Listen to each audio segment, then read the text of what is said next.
বিশ্বনবী সাহাবাদেরকে জান্নাতের পাগল বানিয়েছেন। বদরের ময়দানে এই পাশে কোরাইশ, এই পাশে মুসলমানেরা। বিশ্বনবী জ্বালাময়ী ভাষণ দিলেন, বললেন কুমু ইলা জান্নাতিন আরদুহাস সামাওয়াতি ওয়াল আরদ উইদ্দাত লিল মুত্তাকিন। ও আমার সাহাবারা, ওই জান্নাতের দিকে ছোট, যে জান্নাত আকাশ জমিন বিস্তৃত।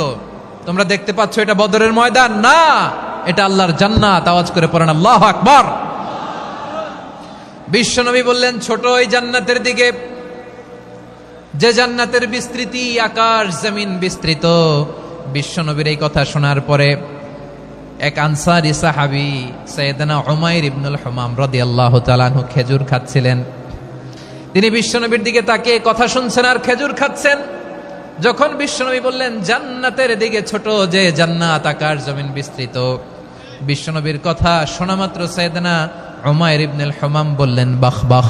কি বললেন? বাহ বাহ, মানে চমৎকার, মাশাআল্লাহ, চমৎকার। আমরা ইদানিং কালে চমৎকার কিছু দেখলে ইংরেজিতে বলে ফেলি না ওয়াও ওয়াও, বাহ বাহ, মাশাআল্লাহ।